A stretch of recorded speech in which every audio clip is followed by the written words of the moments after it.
নমস্কার, আমি Partha Roychowdhury Indira Gandhi national open university থেকে জনপ্রশাসনের নিয়ে আমরা আজ আলোচনা করব। আজকে প্রথম যে আলোচনা সেটা আমাদের বিপিএসসি 101 চ্যাপ্টারের ইউনিট 2 আর ইউনিট 3 নিয়ে আলোচনা করছি। প্রথমে আমরা এগিয়ে যাচ্ছি ভূমিকাতে। তো ইন্ট্রোডাকশন। স্বতন্ত্র পৃথক আলোচনার বিষয় হিসাবে জনপ্রশাসনের আত্মপ্রকাশ 1887 খ্রিস্টাব্দে। উইলসনের দি স্টাডি অফ অ্যাডমিনিস্ট্রেশন প্রবন্ধটিতে এ বিষয়ে প্রতীক্ষিত হিসাবে ধরা হয়। পাইওনিয়ার। সেই সময়ের প্রশাসনিক দুর্নীতির প্রেক্ষাপটে উইলসন চেয়েছিলেন প্রশাসনকে রাজনীতি থেকে পৃথক করতে। উইলসনের মতে জনপ্রশাসনের প্রধান কাজ হলো কি, সঠিক ও সুনিয়ন্ত্রিতভাবে আইনের বাস্তবায়ন। অপরদিকে রাজনীতির প্রধান কাজ হলো কি, প্রশাসনের লক্ষ্য নির্ধারণ করা। এই পৃথকীকরণের উপর ভিত্তি করে উইলসন প্রশাসনের বিজ্ঞান গড়ে তোলার জন্য আহ্বান জানান। এই প্রশাসনের বিজ্ঞানের প্রধান কাজ হলো কি, কতগুলো সাধারণ সূত্র খুঁজে বের করা, যার সাহায্যে প্রশাসকরা কি দক্ষতার সঙ্গে তাদের নির্ধারিত কাজ করতে পারবেন। উইলসন জনপ্রশাসন ও বেসরকারি প্রশাসনের মধ্যে কোনো তুলনা করেননি এবং মনে করেছিলেন যে এই সূত্রগুলি সমান সাফল্যের সঙ্গে যে কোনো সংগঠনের প্রয়োগ করা সম্ভব হবে।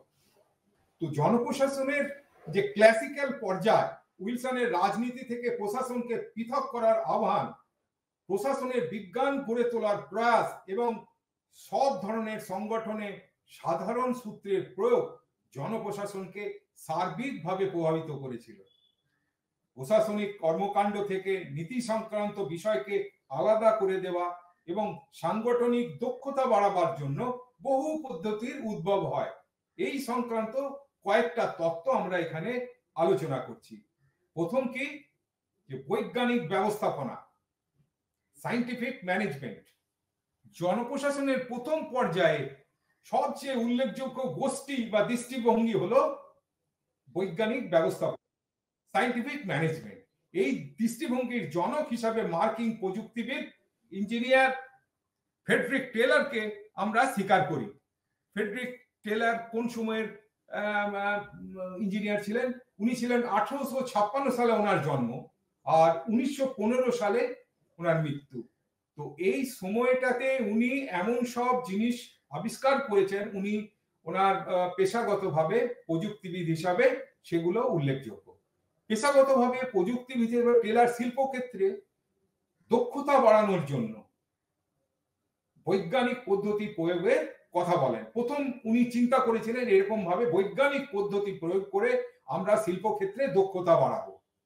তো 19বিংশ শতাব্দীর শেষার্ধে যখন পশ্চিমী রাষ্ট্রগুলিতে শিল্প বিপ্লব যথেষ্ট প্রসারিত, তখন কি শিল্পক্ষেত্রে বিভিন্ন ধরনের সমস্যা দেখা যায়। এত বেশি বেশি সব প্রোডাকশন শুরু হয়ে গেছে কলকারখানাতে, তার শ্রমিকদের সেখানে নিয়ন্ত্রণ করা ঠিকমতো সম্ভব হচ্ছে না, প্রোডাকশনও ঠিকমতো দেখভাল করা সম্ভব হচ্ছে না।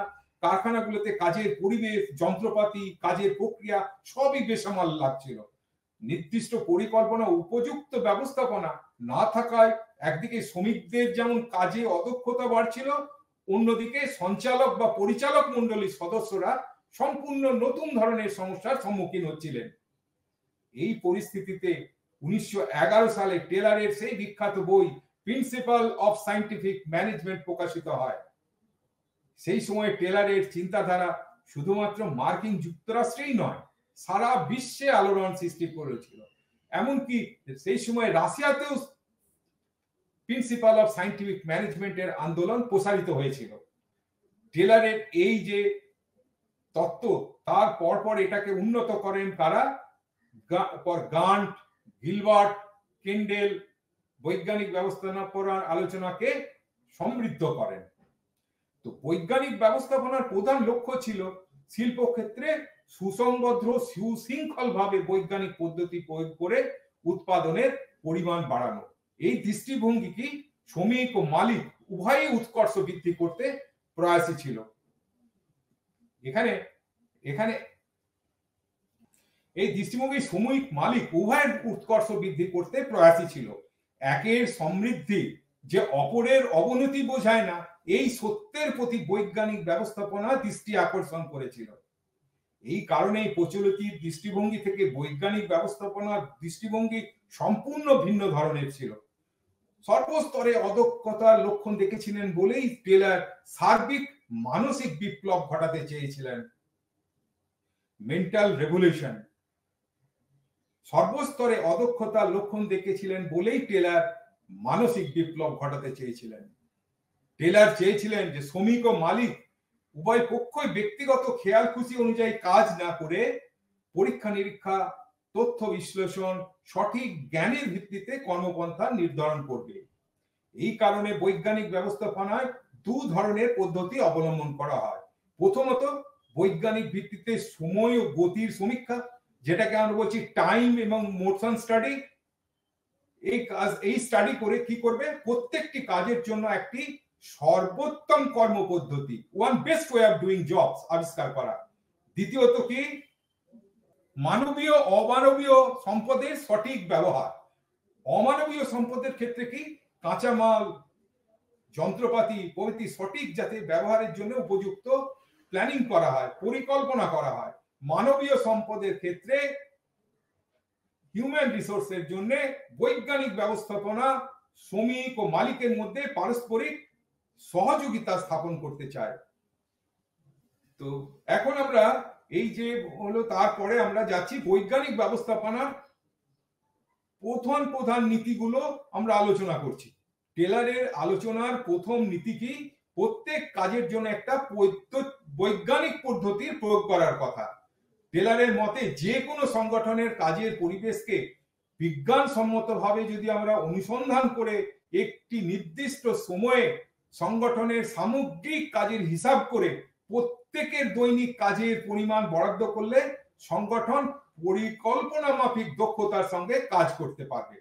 এই নীতিকে কর্মক্রিয়ার প্রমিতকরণ বা যেটাকে আমরা বলছি ইংরেজিতে স্ট্যান্ডার্ডাইজেশন অফ ওয়ার্ক মেথড বলা হয়। এটা হলো প্রথম নীতি। দ্বিতীয় নীতি কি, যে সংগঠনের কর্মীদের বিজ্ঞানসম্মত উপায়ে নিয়োগ ও প্রশিক্ষণের কথা বলা হয়েছিল। তৃতীয় নীতি অনুযায়ী কি, টেলর যে ম্যানেজার বা সঞ্চালক এবং কর্মীদের মধ্যে কাজ ও দায়িত্বের সমবন্টনের কথা বলেছিলেন। সাধারণভাবে যে কোনো সংগঠনে কি হয়, কর্মীদের উপরে কাজের বোঝা বাড়িয়ে দেওয়া হয়, একটা এই প্রবণতা সচরাচর লক্ষ্য করা যায়। কিন্তু টেলর এটাই লক্ষ্য করেছিলেন এবং কাজের এই অসম বন্টনের বিরুদ্ধে তিনি কথা বলেছিলেন।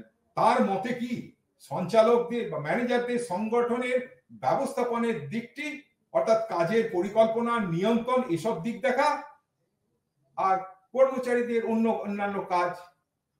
কিন্তু টেলর বাদে শেষ নীতি অনুযায়ী সঞ্চালক ও কর্মীদের মধ্যে কি সহযোগিতা গড়ে তোলা উচিত। এই দুই শ্রেণীর মধ্যে পারস্পরিক বিশ্বাস এবং আস্থা থাকলে কাজের দক্ষতা বাড়ে এবং কাজের পরিবেশের উন্নতি হয়। এইভাবে কাজ করলে মালিক পক্ষ ও শ্রমিক পক্ষ উভয়ই উপার্জন বাড়ে এবং পুঁজি ও শ্রমের দ্বন্দ্বের অবসান ঘটানো সম্ভব হয়। বৈজ্ঞানিক ব্যবস্থাপনার বিভিন্ন দিক। এই দৃষ্টিকোণ যে কোনো সংগঠনের কাজকে প্রধানত দুটি দিক দিয়ে দেখে। প্রথমটা কি, মানবিক দিক, হিউম্যান অ্যাসপেক্ট, আর দ্বিতীয়টি কি, অমানবীয় দিক বা নন হিউম্যান অ্যাসপেক্ট। মানবিক দিকগুলো নিয়ে আমরা আলোচনা করি। মানবিক দিকে প্রথম কি, রিক্রুটমেন্ট বা নিয়োগ। উপযুক্ত কাজের জন্য উপযুক্ত কর্মী নিয়োগ করলে সংগঠনের দক্ষতা বৃদ্ধি পায়, এটা সব থেকে বড় কথা। তাই নিয়োগটা হচ্ছে সব থেকে বড় কথা। যে ভালো কাজ করে তাকেই আমরা রিক্রুটমেন্ট করব সংগঠনে। দ্বিতীয় কি, শুধু রিক্রুটমেন্ট করলেই হবে না, দ্বিতীয়টা কি হচ্ছে, প্রশিক্ষণ, ট্রেনিং দিতে হবে তাকে। সংগঠনের উপযুক্ত শ্রমিক, তাকে ট্রেনিং দিয়ে নিতে হবে। উপযুক্ত শ্রমিক নিয়োগের পর প্রয়োজনীয় প্রশিক্ষণের ব্যবস্থা করতে হবে। উৎপাদন পদ্ধতি, প্রসেস, প্রক্রিয়া, প্রযুক্তি, টেকনোলজি এসবের সাথে যাতে মানিয়ে নিতে পারে তার জন্য কর্মীদের উপযুক্ত প্রশিক্ষণের উপরে গুরুত্ব দেওয়ার কথা বলা হয়েছে। তৃতীয়টি কি, সময় সমীক্ষা, টাইম স্টাডি। ইম্পর্টেন্ট জিনিস টাইম স্টাডি। লাভ লোকসান এর উপরে অনেকটা নির্ভর করে। সময়ের অপচয় রোধ করতে একটি নির্দিষ্ট কাজ সম্পূর্ণ করতে একজন কর্মীর কি পরিমাণ সময় লাগে তা পর্যবেক্ষণ করে একটি নির্দিষ্ট কাজের জন্য নির্দিষ্ট সময় নির্ধারণ করার কথা বলা হয়েছে। টাইম স্টাডি খুবই দরকারি। গতি সমীক্ষা, তারপরেরটা হচ্ছে গতি সমীক্ষা, মানে টাইম স্টাডি, মোশন স্টাডি, এই দুটো টেলরের সূত্রের মধ্যে প্রথম দিকে আসে। গতি সমীক্ষা থেকে সময়ের অপচয় রোধ করে একটি কাজ করতে একজন কর্মীর কি পরিমাণ অঙ্গ সঞ্চালন করতে হয় তা নির্ধারণ করে একটি নির্দিষ্ট প্রক্রিয়া উদ্বোধন করে সকল কর্মীকে তা অনুসরণ করতে বলা হয়। এর ফলে কি হয়? এর ফলে কি হয়? অনাবশ্যক অঙ্গ সঞ্চালন বন্ধ হয়। তো সবসময় এমন অঙ্গ সঞ্চালন যাতায়াত করছে একটা কাজের জন্য, লক্ষ্য করে, এনকোয়ারি করে, অবজার্ভ করে আমরা দেখছি যাতে কম গতিটা, মোশনটা যাতে কম লাগে, কম, তার জন্য শক্তি যাতে ক্ষয় না হয়।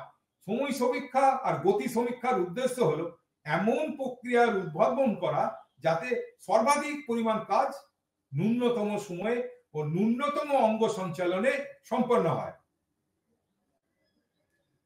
এবারে ফ্যাটিক স্টাডি, এটা একটা জিনিস। ফ্যাটিক স্টাডিটা কি? দীর্ঘ সময় কাজ করলে স্বাভাবিকভাবে কর্মীরা কি হয়? ক্লান্ত হয়ে পড়ে।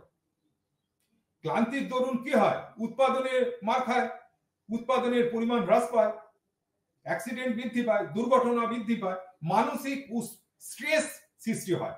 এই কারণে কাজের মধ্যে মাঝে মাঝে কর্মবিরতির ব্যবস্থা করা প্রয়োজন। এই কর্মবিরতির ব্যবস্থা বা অন্যান্য যে ছোটখাটো সুযোগ ক্লান্তিটাকে যাতে দূর করা যায় তার জন্য ফ্যাক্টরির ম্যানেজার সচরাচর চেষ্টা করে। আর কি? প্রেরণাদায়ক মজুরি ব্যবস্থা, মানে ইনসেন্টিভ ওয়েজ সিস্টেম। মজুরি বেশি হলেই স্বাভাবিকভাবে কর্মীদের মধ্যে কাজের একটা উদ্দীপনা আসে আর দক্ষতা বাড়ে। কর্মীদের এই বিশ্বাস জাগাতে হবে যে দক্ষ শ্রমিক পুরস্কৃত হবে আর কি অদক্ষ শ্রমিক তিরস্কৃত হবে।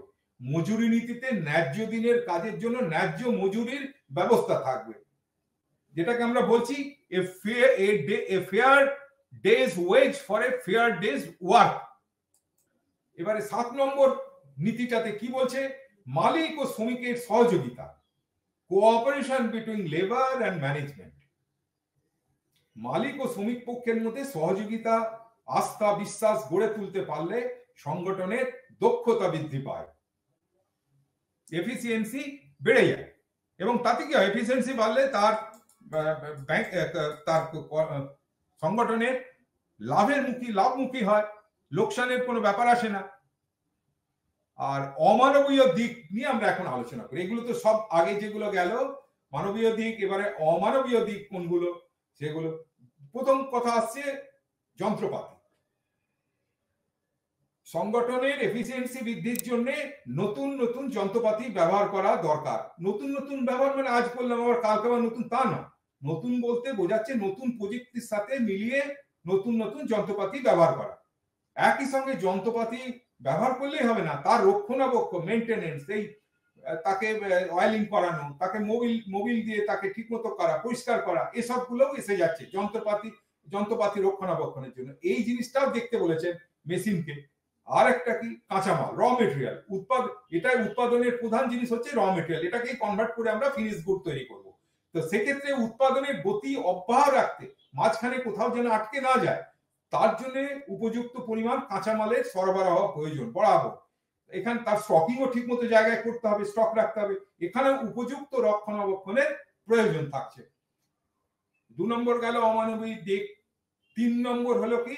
কাজের পরিবেশ, ওয়ার্ক কন্ডিশন।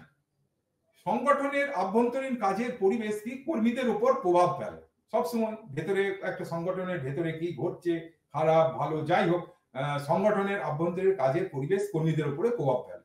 সংগঠনের প্রাকৃতিক পরিবেশের মধ্যে কর্মস্থলে পর্যাপ্ত আলো আসছে কিনা, আলো বাতাস চলাচল করছে কিনা, হ্যাঁ, কর্মস্থলে পর্যাপ্ত আলো বাতাস, খাবার, পানীয় জলের বন্দোবস্ত, এই সবগুলো পড়ে কাজের পরিবেশের মধ্যে। 4 নম্বর তো নতুন কার্যভিত্তিক কর্মবন্টন, ফাংশনালাইজেশন। কাজের উন্নতির জন্য প্রচলিত সরল রৈখিক লাইন অথরিটি কর্তৃত্বের সম্পর্কের পরিবর্তে টেলার কর্মভিত্তিক নেতৃত্বের প্রবর্তন করেন। এটা একটা নতুন জিনিস। তো একজন কর্মচারীকে দেখাশোনা করার জন্য তার ফ্লোর স্পেসে কে কে ব্যবস্থা করবে?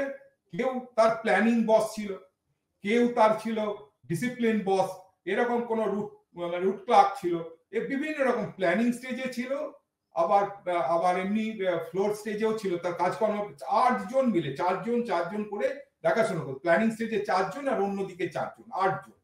এই কাজে নিয়োগ, এদের কি বিভিন্ন কাজের জন্য বিভিন্ন ব্যক্তিকে নিয়োগ করে তাদের দায়িত্বশীল করে তোলাকে কার্যভিত্তিক কর্মবন্টন করছে। এই নীতি অনুযায়ী প্রত্যেক ব্যক্তির উপর বিশেষ দায়িত্ব অর্পণ করায় কারো পক্ষে দায়িত্ব ছেড়ে দিয়ে চলে যাওয়ার উপায় থাকে না। তো মানে ফাংশনাল ফোরম্যানশিপ যেটাকে আমরা বলছি।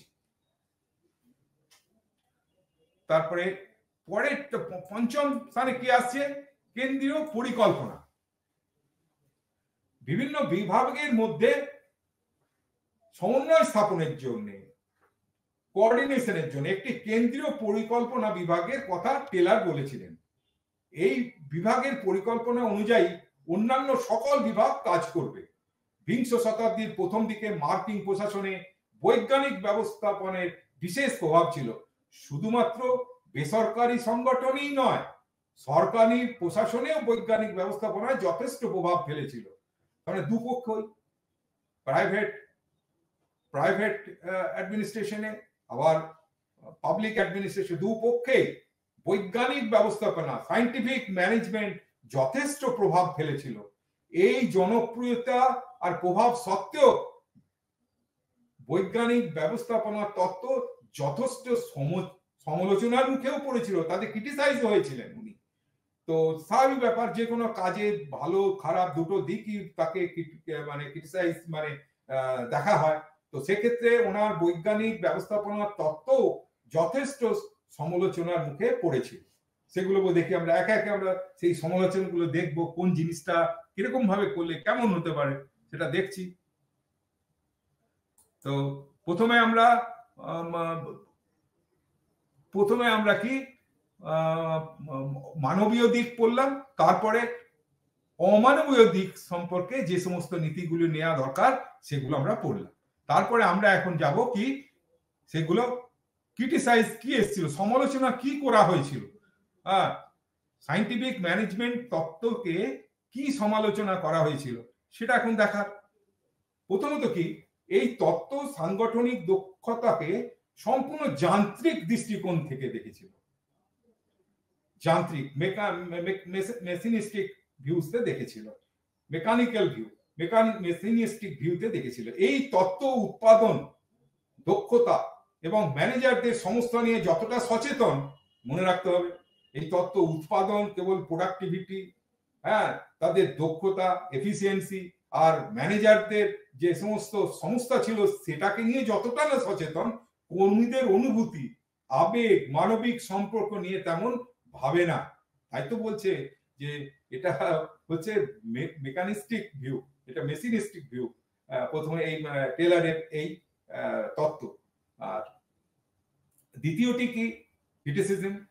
যেহেতু এই তত্ত্ব মালিক পক্ষ বা সঞ্চালকদের দৃষ্টিকোণ থেকে তৈরি এবং সাংগঠনিক প্রশাসনকে সেইভাবেই দেখে, তাই শ্রমিক সংগঠন বা ট্রেড ইউনিয়ন এই তত্ত্বকে অনুমোদন করে না।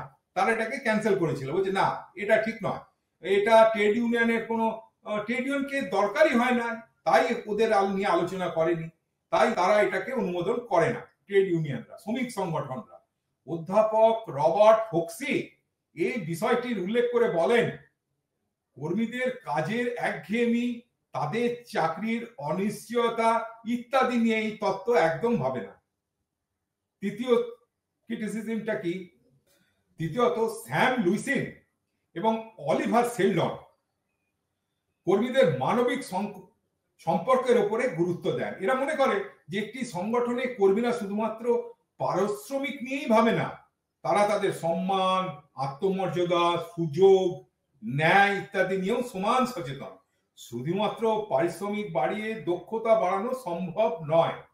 তার মানে কি, তারা শুধু যে ইকোনমিক ম্যান তা নয়, তারা একজন সোশ্যাল ম্যান, সাইকোলজিক্যাল সাইকোলজিক্যাল দিয়েও চিন্তা করতে হবে, সাইকোলজি নিয়েও চিন্তা করতে হবে তাদের।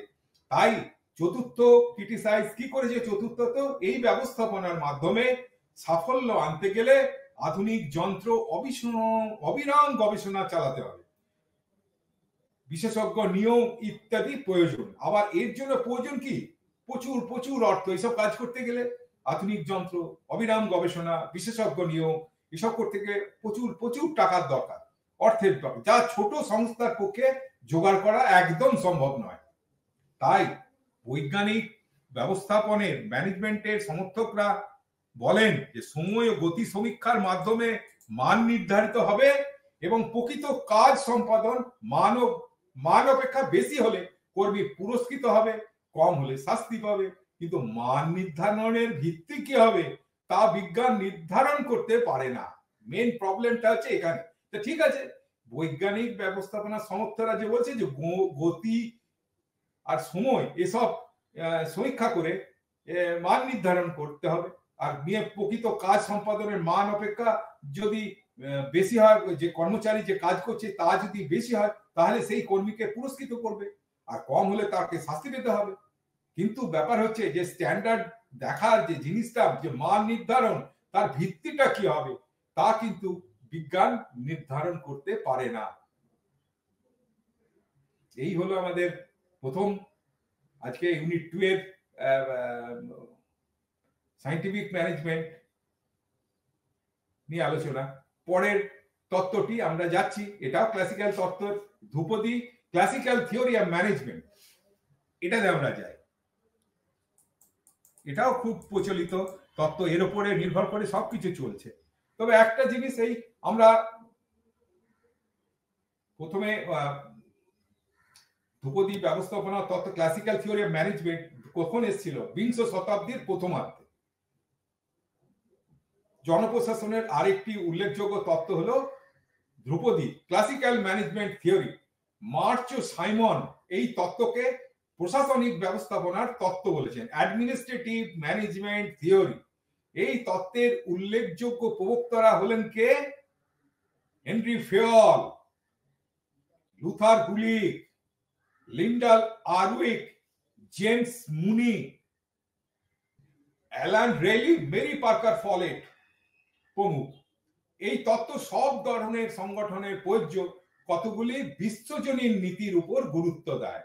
বিশ্বজনীন নীতির মানে যে নীতিগুলো, প্রিন্সিপাল গুলো, সেগুলো ইউনিভার্সাল, তাই বিশ্বজনীন নীতি এর গুরুত্ব দেয়। এই তত্ত্ব মনে করে যে কতগুলি ইউনিভার্সাল মৌলিক নীতি আছে, মানে বিশ্বজনীন মৌলিক নীতি আছে, যেগুলো প্রয়োগ করলে সংগঠন তার লক্ষ্যে পৌঁছতে পারবে। এই তত্ত্ব রীতিবদ্ধ সাংগঠনিক কাঠামো এবং মূল ব্যবস্থাপনা প্রক্রিয়ার বিশ্লেষণে আগ্রহী।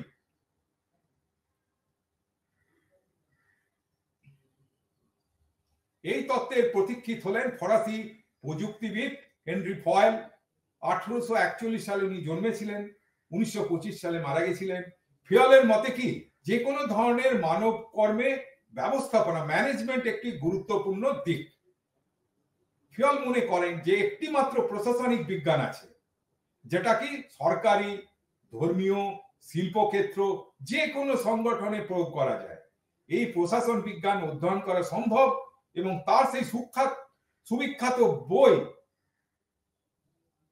জেনারেল অ্যান্ড ইন্ডাস্ট্রিয়াল ম্যানেজমেন্ট 1916 এ তিনি এটা নির্দিষ্টভাবে ব্যাখ্যা করেছেন।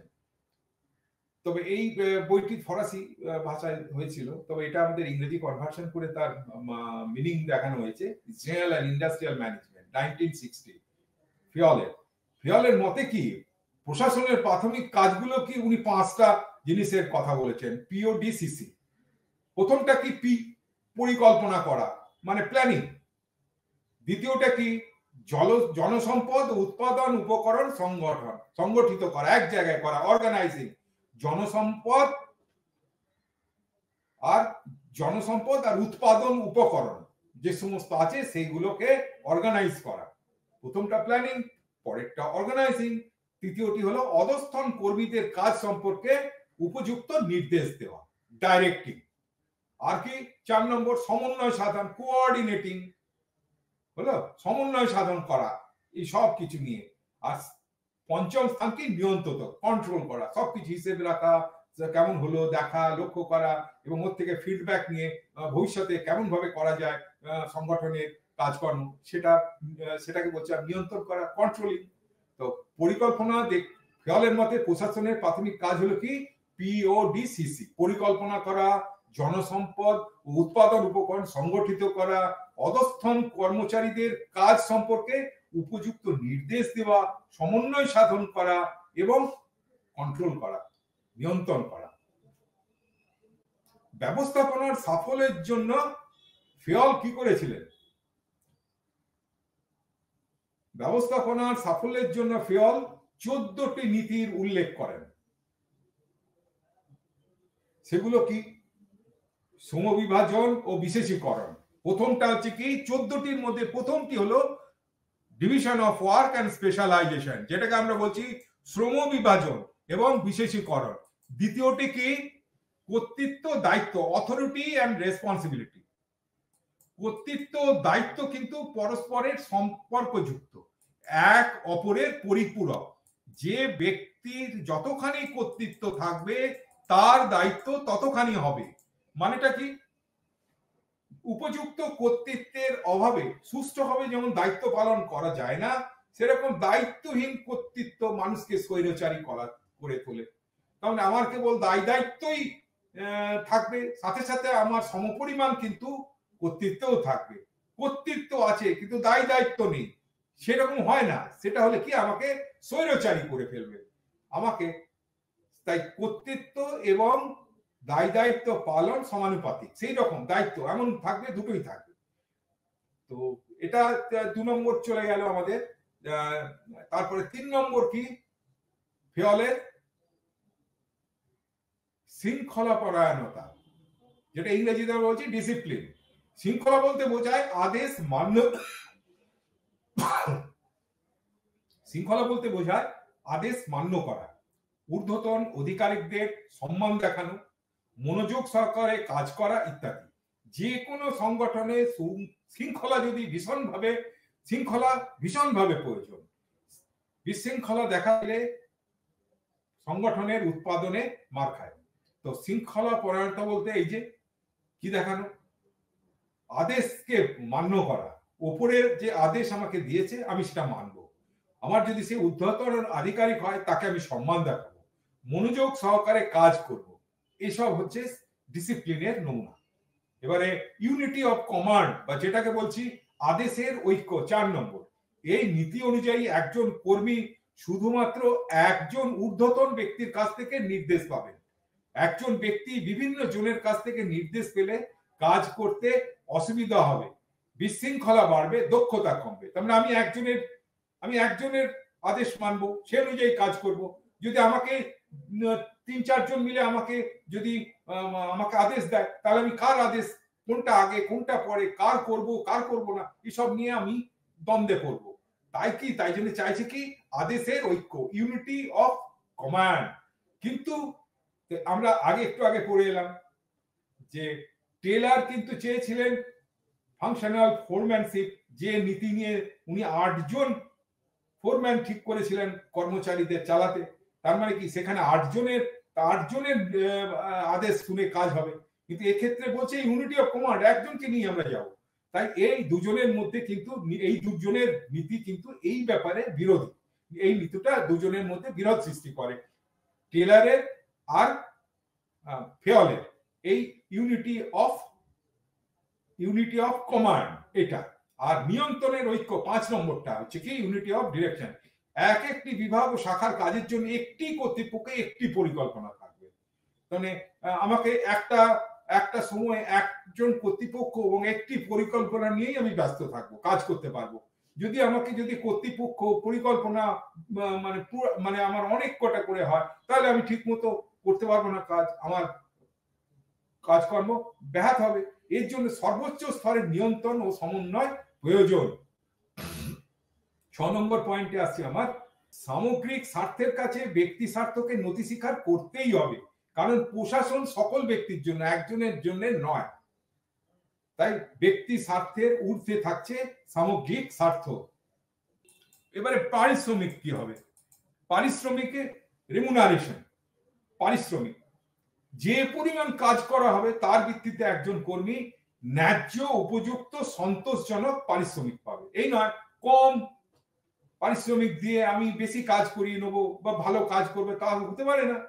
তাই আমাকে যেমন আমি কাজ চাইবো সেই রকম রেগুলার সে পারিশ্রমিক দিয়ে আমাকে কাজ করিয়ে নিতে হবে, যেটা সব সময় দরকার। আর 8 নম্বর পয়েন্টে আমরা বলছি কেন্দ্রীভবন, সেন্ট্রালাইজেশন। যে কোনো সংগঠনেই কেন্দ্রীভবনের একটা প্রবণতা থাকে, সেন্ট্রালাইজেশনের একটা প্রবণতা থাকে। যে কোনো সংগঠন এক জায়গা থেকে তাকে সেন্ট্রালাইজড নিয়ম নিয়ে কাজ করতে হওয়ার একটা প্রবণতা থাকে। তবে এটা ভালো যে কেন্দ্র ভবন থাকলে তুমি সবাই এক উদ্দেশ্য নিয়ে কাজ করবে। তবে কি অতিরিক্ত কেন্দ্রীয় ভবন সংস্থার পক্ষে ভালো নয়। অতিরিক্ত সেন্ট্রালাইজেশন, হ্যাঁ, কেন্দ্রীকরণ ও বিকেন্দ্রীকরণ, ডিসেন্ট্রালাইজেশন, কেন্দ্রীকরণ ও ডিসেন্ট্রালাইজেশনের মধ্যে একটা ভারসাম্য থাকে, একটা ব্যালেন্স রাখা প্রয়োজন। 9 নম্বর পয়েন্ট, কর্তৃত্বের শৃঙ্খল, স্কেলার চেন। সংগঠনের সর্বোচ্চ স্তর থেকে সর্বনিম্ন স্তর পর্যন্ত কর্তৃত্ব স্তম্ভ, যেটাকে আমরা বলছি স্কেলার, কর্তৃত্বের স্তম্ভ পরম্পরায় প্রবাহিত হয়। মানে একজনের পর একজন, আরেকজন সে ওকে নির্দেশ দেবে, ও আবার ওকে ডাইরেক্ট সরাসরি একজন থেকে 3 নম্বর A B C D, A B কে দিল, বি সি কে দিল, সি ডি কে দিল, এরকম ভাবে চেন তৈরি হয়েছে। এই নয় যে এ থেকে একদম ডাইরেক্ট সি চলে যাবে। তবে কাজে গতি আনার জন্য কোন কোন ক্ষেত্রে কি প্রত্যক্ষ যোগাযোগ গড়ে তোলা, মানে ফেস টু ফেস যোগাযোগ গড়ে তোলা যেতে পারে, সেটা কাজে গতি আনার জন্য। তো স্কেলার চেন সম্বন্ধে আমাদের এইটাই ব্যাখ্যা। আর 10 নম্বর পয়েন্ট কি, অর্ডার বা বিন্যাস। এখানে কি বস্তু সম্পদ ও মানব সম্পদের সুবিন্যাসকে বোঝানো হয়েছে এবং অর্ডারিং ওয়ে। বস্তু সম্পদের বিন্যাস বলতে প্রত্যেক বস্তুর সঠিক ব্যবহারকে বলা হয়েছে, এবং মানব সম্পদের বিন্যাস বলতে উপযুক্ত ব্যক্তির সঠিক অবস্থানকে বলা আছে। উপযুক্ত ব্যক্তির সঠিক অবস্থান মানে তার পজিশন ঠিক করে দেওয়া। তার একজন ব্যক্তির একটা সংগঠনে কোথায় তার অবস্থান, সেটা মানব সম্পদ ঠিক করে তাকে উপযুক্ত জায়গায় তাকে স্থাপন করবে, এটাই বোঝানো হয়েছে বিন্যাস বলতে। আর 11 নম্বর কি, সমদর্শিতা, ইকুইটি।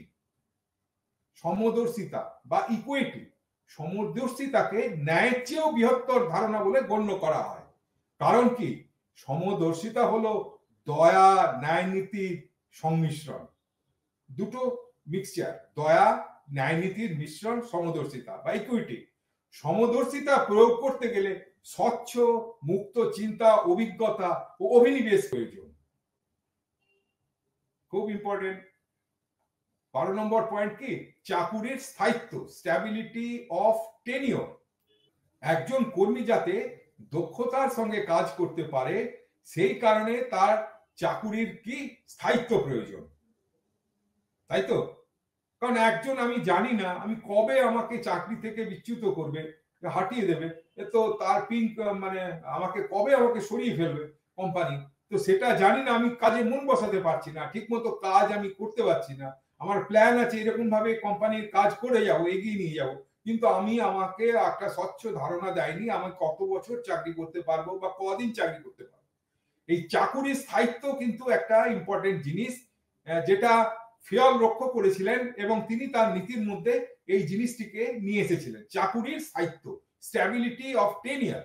একজন কর্মী যাতে দক্ষতার সঙ্গে কাজ করতে পারে সেই কারণে তার চাকুরির একটা স্থায়িত্ব প্রয়োজন। আগে থেকে বলে দিতে হবে এই তোমার 60 বছরের রিটায়ারমেন্ট, এই হলে তুমি আগে চলে যাবে, এসব 5 বছর আগে তোমার রিভিউ হবে, রিভিউ হলে তুমি চলে, এখানে একটা চাকুরির একটা স্ট্যাবিলিটি অফ টেনিওর থাকে। আমরা সরকারি ব্যবস্থাপনায় যেমন এটা থাকে, বড় বড় কোম্পানি যারা এই ক্লাস কোম্পানি তারাও সেই রকম ভাবেই এগিয়ে চলে, কাজকর্ম সেরকম ভাবে, তাদের নিয়ম নীতির মধ্যে দেখো তুমি কোনো বিচ্যুত হলে, কোথাও খারাপ করলে, তোমার বিরুদ্ধে যদি ভিজিলেন্স হয়, সেই সব ব্যাপার হলে এরকম তোমার আগে চলে নাই তো তোমার একটা রিটায়ারমেন্ট এজ থাকবে, সেই এজেই তুমি চাকরি পাবে। এটা আগে থেকে যদি বলে দেওয়া হয় তাহলে কি হবে, চাকরি কাজে দক্ষতার সঙ্গে কাজটা, এফিসিয়েন্সির সঙ্গে কাজটা করতে পারবে। বোঝা গেল? এবারে 13 নম্বর, উদ্যোগ, ইনিশিয়েটিভ। স্বাধীনভাবে কোনো পরিকল্পনা গ্রহণ করে তাকে বাস্তবায়িত করতে পারলে যে কোনো মানুষেরই কিন্তু উদ্যোগ বাড়ে। এটা ঠিক, আমি একটা কোনো পরিকল্পনা গ্রহণ করে কাজটা বাস্তবায়িত করতে পারছি, আমার সামনেই জিনিসটা দাঁড়িয়ে গেছে, আমি দেখতে পাচ্ছি ভালো জিনিস, তো তার হলে কি হয়, আমার ইনিশিয়েটিভ বাড়বে, আমার উদ্যোগ বাড়বে, আমি ভবিষ্যতেও এরকম নেবো, আমি আরো ভবিষ্যতে এরকম ভাবেই এগিয়ে চলবো। তাই ম্যানেজারদের কি হতে হবে, সঞ্চালক কর্মীদের মধ্যে একটা আত্মবিশ্বাস জাগিয়ে তুলতে তাদেরকে কর্মোদ্যোগী হতে উৎসাহিত করবে। এটা ম্যানেজারদের প্রধান কাজ। কিন্তু তার কর্মচারীদের মধ্যে কি করে ইনিশিয়েটিভ জাগিয়ে তুলতে পারে, আত্মবিশ্বাস জাগিয়ে তুলতে পারে, তাদেরকে কর্মোদ্যোগী হতে উৎসাহিত করতে পারে, এটা সবসময় ম্যানেজারদের প্রধান কাজ হওয়া উচিত। ইনিশিয়েটিভ, স্বাধীনভাবে কোনো পরিকল্পনা গ্রহণ করে তাকে বাস্তবায়িত করতে পারলে যে কোনো মানুষের কাজে উদ্যোগ বাড়বে। সঞ্চালক কর্মীদের মধ্যে আত্মবিশ্বাস জাগিয়ে তুলে তাদেরকে কর্মোদ্যোগী হতে উৎসাহিত করে। আর একটা আছে, শেষ পয়েন্টটা আছে কি, স্পিরিট ডি কর্স। আসলে এটা হচ্ছে দলবদ্ধভাবে কাজ করার মনোভাব। তো এই জিনিসটা কিন্তু খুব, যে কোনো সংগঠনে খুব বেশি দরকার। এটিকে কি বলছে, আদেশের ঐক্যনীতির এক্সটেনশন হিসাবে ধরা হয়। দলবদ্ধভাবে কাজ করার আকাঙ্ক্ষা সৃষ্টি করতে পারলে কি হয়, সাংগঠনিক দক্ষতা বৃদ্ধি পায়। দলবদ্ধভাবে কাজ করতে গেলে সংগঠনের আভ্যন্তরীণ রাজনীতি বন্ধ করা প্রয়োজন। তাই দলবদ্ধভাবে কাজ করতে গেলে কারো ইন্ডিভিজুয়াল কিছু রাজনীতি হেনতেন এইসব নিয়ে এগিয়ে গেলে চলবে না, আমাদের বন্ধ করে দিতে হবে সেসব জিনিস। এবং লিখিত নির্দেশ যেগুলো হবে সেগুলো যাতে অপব্যবহার না করা হয়, তার জন্য এটা এই লিখিত নির্দেশের অপব্যবহার রোধ করা খুবই জরুরি। ফিয়ল এই নীতিগুলির মাধ্যমে যেমন একদিকে এই 14টা নীতি যেগুলো নিয়েছিল, একদিকে যেমন সাংগঠনিক দক্ষতা বাড়াতে চেয়েছিলেন, তেমনি কি প্রশাসনকে বিজ্ঞানের স্তরে উন্নত করতে চেয়েছিলেন। মানে নীতিগুলি যাতে ইউনিভার্সাল হয়, সব জায়গায় লাগবে, এইসব নীতি 1, 2, 3 করে যে কেউ প্রয়োগ করলে যাতে সেরকম ভাবে কাজ উন্নতি হয় সেটা চেষ্টা করেছে। তেমনি প্রশাসনকে বিজ্ঞানের স্তরে, অ্যাডমিনিস্ট্রেশনকে বিজ্ঞানের স্তরে উন্নতি করতে চেয়েছিলেন।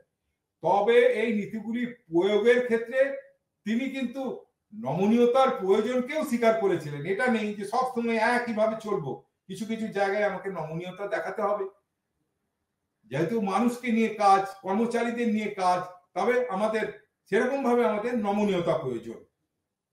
ফিয়লের এই ধ্রুপদী ব্যবস্থা, ক্লাসিক্যাল থিওরি আলোচনাকে অনেককে সমৃদ্ধ করেন। যারা ছিল কে, কারা কারা এই যে আছে এই ক্লাসিক্যাল থিওরিকে ফিয়লের আরো এগিয়ে নিয়ে যায়, তারা করেছিলেন কি কি, যেমন গুলিক ও আরউইক, তাদের নাম বিশেষভাবে উল্লেখযোগ্য। 1937 সালে কি papers on the science of administration এর সম্পাদনা কে করেন, এডিটিং করেন গুলিক আর আরউইক।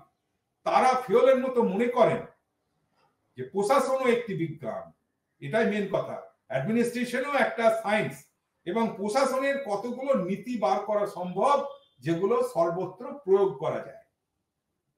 গুলিক ও আরউইক কি ঠিক করেছিল, লুথার গুলিক পস্টকট নীতিগুলো উদ্ভাবক করেছিল, যেটি কি 7টি নীতির আদর্শ নিয়ে গঠা। যদি 8টা ওয়ার্ড আছে কিন্তু 7টা নীতির উল্লেখ, এখানে সিও পজডো কর্বের সিও দুটো নিয়ে একটা, ঠিক আছে। এখানে এক কি যে যেটি 7টা নীতি কি, জনগণ সাংগঠনিক কাঠামো, আমরা আগেই কিন্তু পড়েছি পজডো কর্ব নীতি, যে জনগণ ও সাংগঠনিক কাঠামোর মধ্যে সুসামঞ্জস্য থাকা খুবই প্রয়োজন। যে কোনো সংগঠনে আদেশের ঐক্য নীতি থাকা জরুরি। লক্ষ্য প্রক্রিয়া কর্মী স্থানের উপর নির্ভর করে সাংগঠনিক কাঠামো তৈরি হয়। 4P আমরা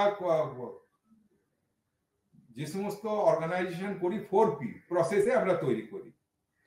4P, প্রথম P হচ্ছে লক্ষ্য, দ্বিতীয় P হচ্ছে প্রক্রিয়া প্রসেস, প্রথমটা হচ্ছে প্ল্যান প্রসেস, তারপর হচ্ছে কর্মী পার্সোনাল, এবং চতুর্থটা কি হচ্ছে, 4th Pটা কি হচ্ছে স্থান, প্লেস। 4P এর উপর নির্ভর করে কি সাংগঠনিক কাঠামো।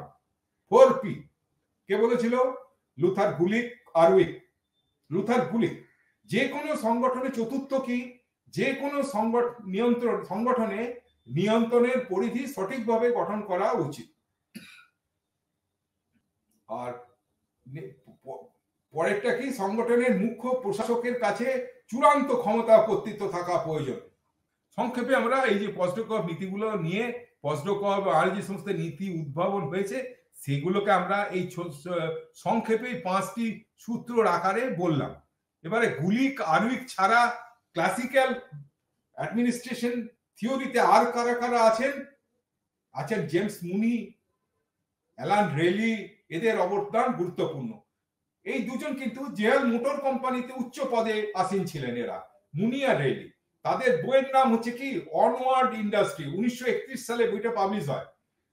বইটি এক্ষেত্রে বিশেষ উল্লেখযোগ্য কারণ মুনি বেইলি যে 4টি নীতির উপরে গুরুত্ব দিয়েছিলেন সেগুলো কিন্তু এই অনওয়ার্ড ইন্ডাস্ট্রি 1931 এই বইয়েতেই ব্যাখ্যা করা আছে। তো এনাদের কি কি কাজে একতা আনার জন্য সমন্বয় নীতি বিশেষ গুরুত্বপূর্ণ। 2, কাজে একতা আনার জন্য সমন্বয় নীতি বিশেষ গুরুত্বপূর্ণ। সংগঠনে স্তরের উপর গুরুত্ব দিয়ে কর্তৃত্বের শৃঙ্খল গড়ে তোলা প্রয়োজন। 3 নম্বর কি, সংগঠনের কাজকে বিভিন্ন বিভাগে ডিপার্টমেন্টে ভাগ করা প্রয়োজন। 4 নম্বর, কর্তৃত্ব প্রদর্শনকারী কার্য ব্যবস্থাপনার লাইন ম্যানেজমেন্ট সঙ্গে উপদেশমূলক কর্মী ব্যবস্থাপনার স্টাফ ম্যানেজমেন্ট প্রয়োজন। দু ধরনের লাইন ম্যানেজমেন্ট আর স্টাফ ম্যানেজমেন্ট, 2 ধরনের কার্য ব্যবস্থা। লাইন ম্যানেজমেন্টের স্টাফে কারা? আর যারা সমগ্র উৎপাদনের মধ্যে যারা সমগ্র উৎপাদন ব্যবস্থার মধ্যে যুক্ত থাকবে। মানে আমরা যদি একটা কারখানায় বলি, ওখানে যারা প্রসেসের মধ্যে যারা পুরো উৎপাদনের জন্য নির্দিষ্ট, তাদেরকে আমরা লাইন ম্যানেজমেন্ট বলছি। সেক্ষেত্রে কি আরেক ধরনের স্টাফ ম্যানেজমেন্ট যারা আছে, যারা ওনাদের উপদেশ দেয়, তাদের প্ল্যানিং দেখে, যারা তাদের স্যালারি দেখে, তাদের অন্যান্য ব্যবস্থা তাদের পরামর্শ দেয়, এই সমস্ত গুলোকে আমরা বলছি স্টাফ ম্যানেজমেন্ট। লাইন স্টাফ আর স্টাফ ম্যানেজমেন্ট, লাইন ম্যানেজমেন্ট আর স্টাফ ম্যানেজমেন্ট, এই 2 ধরনের কর্মীর ব্যবস্থাপনার ব্যবস্থা উনি কিন্তু সর্বপ্রথম আমাদের নিয়ে আসেন। তারপরে ক্লাসিক্যাল ম্যানেজমেন্টের আলোচনা মেরি পার্কার ফলেটের কথা উল্লেখ করা বিশেষ প্রয়োজন। কারণ প্রশাসনিক ব্যবস্থাপনায় ফলেটের অবদান স্মরণ রেখেও বলা যায় যে প্রয়োজন বলা রাখা প্রয়োজন যে সমসাময়িক অন্যান্য তাত্ত্বিকদের থেকে তিনি কিন্তু তার চিন্তা ভাবনা কিন্তু অনেক উন্নত ছিল এবং ভিন্ন ধরনের ছিল। সংগঠনকে ফলেট একটি সামাজিক ব্যবস্থা হিসাবে দেখেন, সোশ্যাল সিস্টেম হিসাবে দেখেছিলেন। সেই সময় কতদিন আগে, সেই সময়ে উনি সংগঠনকে একটি সামাজিক ব্যবস্থা হিসাবে দেখেছিলেন এবং ব্যবস্থাপনা তার কাছে ছিল একটি সামাজিক প্রক্রিয়া, সোশ্যাল অ্যাকশন।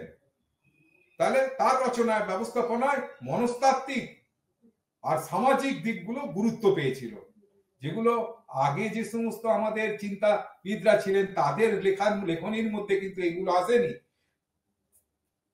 উনার আগে যারা ছিলেন, উনার পরে হয়তো এসেছে, উনি প্রথম, এই জন্য সামাজিক ব্যবস্থাটা যে উনি প্রথমে নিয়ে আসেন, উনি পথিকৃৎ। তার রচনায় ব্যবস্থাপনার মনস্তাত্ত্বিক ও সামাজিক দিকগুলি গুরুত্ব পেয়েছিল। তিনি এমন কতগুলো বিষয়ের উপর গুরুত্ব দেন যেগুলো তার সমসাময়িক তাত্ত্বিকেরা আলোচনাই করেননি।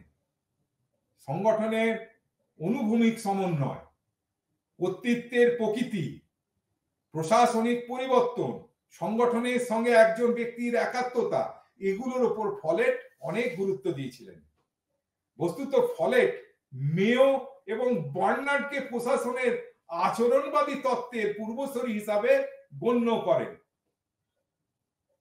ফলেট মেও এবং বার্নার্ডকে প্রশাসনের আচরণবাদী তত্ত্বের পূর্বসূরি হিসাবে, এই 3 জনকে আমরা আচরণবাদী তত্ত্বের পূর্বসূরি হিসাবে গণ্য করি। এই 3 জনের আলোচনা একসঙ্গে ধ্রুপদী ব্যবস্থাপনা তত্ত্বকে কিছুটা, কিন্তু এই 3 জনের আলোচনা একসঙ্গে এই ক্লাসিক্যাল ম্যানেজমেন্ট থিওরিটাকে চ্যালেঞ্জের সামনে দাঁড় করিয়েছিল।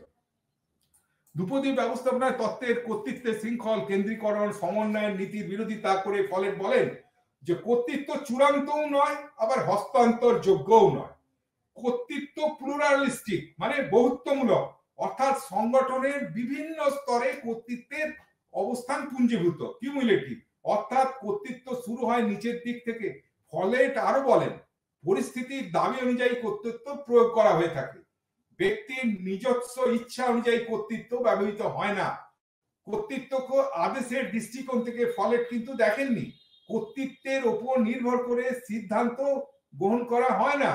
ফলেটের মতে ক্রমোচ্চ স্তরের ঊর্ধ্বতন অধস্তন কর্মীদের মধ্যে পারস্পরিক সম্পর্ক, যোগাযোগ, মতের আদান প্রদান এসবের উপর ভিত্তি করে সিদ্ধান্ত তৈরি হয়। ফলেটের আলোচনা ধ্রুপদী ব্যবস্থাপনা তাত্ত্বিকদের মতো ঔচিত্যমূলক নয়, অর্থাৎ দক্ষতা বাড়াতে সংগঠনের কি করা উচিত তার উপর তিনি গুরুত্ব দেননি। তিনি বিষয়টিকে কি বর্ণনাত্মক দৃষ্টিকোণ থেকে দেখেন এবং বাস্তবে সংগঠন কিভাবে কাজ করবে সেই বিষয়টির উপর তিনি গুরুত্ব দেন। সেই কারণেই প্রশাসনিক ব্যবস্থাপনার আলোচনায় তার কথা বলা হলেও তিনি অন্যদের চেয়ে কিছুটা পৃথক। এই তত্ত্বের এবারে ক্লাসিক্যাল ম্যানেজমেন্ট থিওরি ক্রিটিসিজম।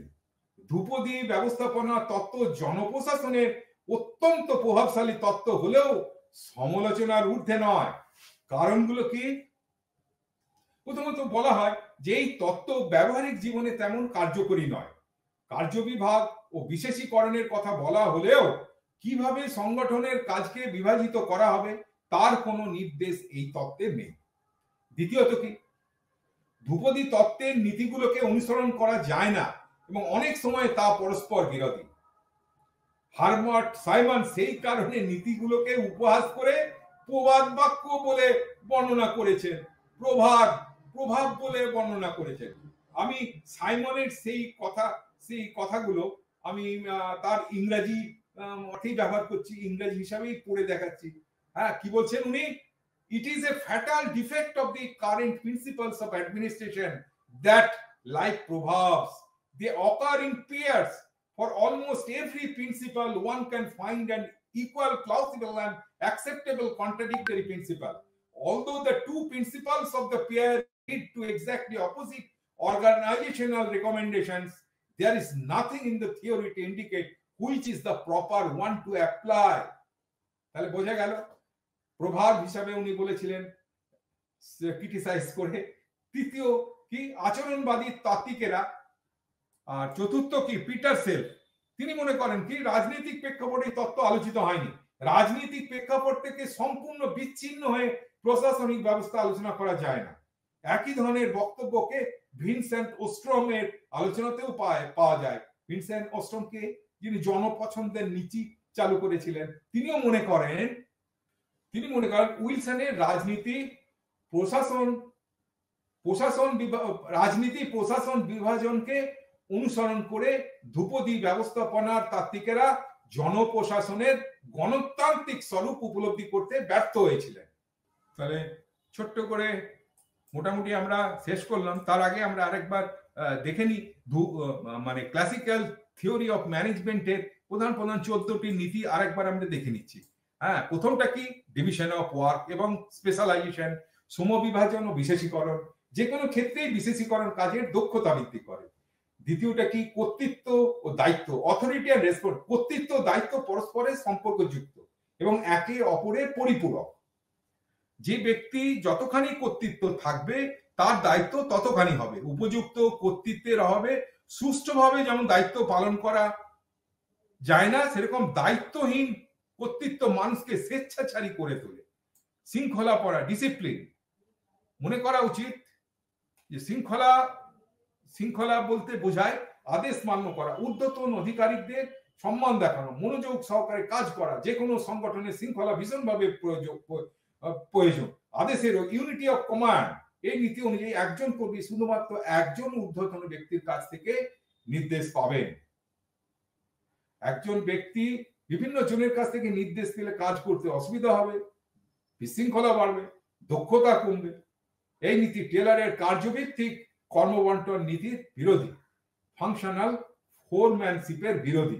নিয়ন্ত্রণের ঐক্য, ইউনিটি অফ ডিরেকশন। একটি বিভাগ ও শাখার কাজের জন্য একটি কর্তৃপক্ষ একটি পরিকল্পনা থাকবে, এর জন্য সর্বোচ্চ স্তরে নিয়ন্ত্রণ ও সমন্বয়ের প্রয়োজন। 6 নম্বর, সামগ্রিক স্বার্থের কাছে ব্যক্তি স্বার্থকে ত্যাগ করতে হবে। Subordination of the individual interest to collective interest. সামগ্রিক স্বার্থের কাছে ব্যক্তি স্বার্থকে নথি স্বীকার করতেই হবে, কারণ প্রশাসন সকল ব্যক্তির জন্য, একজনের জন্য নয়। পারিশ্রমিক এবারে দেখছি, রেমুনারেশন, যে পরিমাণ কাজ করা হবে তার ভিত্তিতে একজন কর্মী ন্যায্য, উপযুক্ত, সন্তোষজনক পারিশ্রমিক পাবে। সেন্ট্রালাইজেশন বা কেন্দ্রীয় ভবন, যে কোনো সংগঠনের কেন্দ্রীয় ভবনের একটা প্রবণতা থাকে, তবে অতিরিক্ত কেন্দ্রীয় ভবন সংস্থার পক্ষে ভালো নয়। কেন্দ্রীকরণ, বিকেন্দ্রীকরণ, দুয়ের মধ্যে একটা ব্যালেন্স থাকা প্রয়োজন। কর্তৃত্বের শৃঙ্খল, স্ক্যালার চেন, সংগঠনের সর্বোচ্চ স্তর থেকে সর্বনিম্ন স্তর পর্যন্ত কর্তৃত্ব স্তম্ভ পরম্পরায় প্রবাহিত হবে। এক্ষেত্রে কর্তৃত্বের কোনো একটি স্তম্ভ ডিঙানো সম্ভব নয়। এক্ষেত্রে তবে কাজে গতি আনার জন্য কোনো কোনো ক্ষেত্রে প্রত্যক্ষ যোগাযোগ করা গড়ে তোলা যেতে পারে। বিন্যাস, এখন এখানে বস্তু সম্পদ আর মানব সম্পদের সুবিন্যাসকে বোঝানো হয়েছে। বস্তু সম্পদের বিন্যাস বলতে প্রত্যেক বস্তুর সঠিক ব্যবহারকে বোঝানো হয়েছে, আর মানব সম্পদের বিন্যাস বলতে উপযুক্ত ব্যক্তির সঠিক অবস্থানকে, পজিশনকে বোঝানো হয়েছে। সমদর্শিতা, ইকুইটি, সমদর্শিতাকে ন্যায়ের চেয়েও বৃহত্তর ধারণা বলে গণ্য করা হয়, কারণ সমদর্শিতা হলো দয়া এবং ন্যায় নীতির সংমিশ্রণ। সমদর্শিতা প্রয়োগ করতে গেলে স্বচ্ছ, মুক্ত চিন্তা, অভিজ্ঞতা ও অভিনিবেশ প্রয়োজন।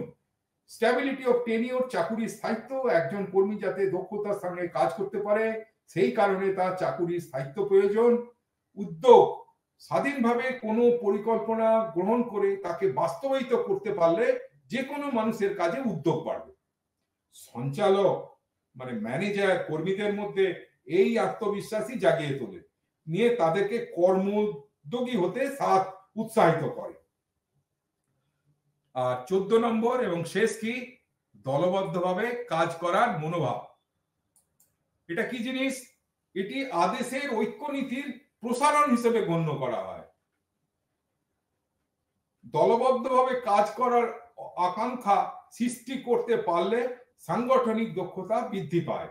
দলবদ্ধভাবে কাজ করতে গেলে সংগঠনের আভ্যন্তরীণ রাজনীতি বন্ধ করা প্রয়োজন। লিখিত নির্দেশের যাতে অপব্যবহার রোধ করা যায়। এর পরের ইউনিটে আমরা আমলাতন্ত্র এবং অন্যান্য সকল যেগুলো পরপর আছে সেগুলো আমরা আলোচনা করব এর পরে। আজ এখানেই শেষ। নমস্কার।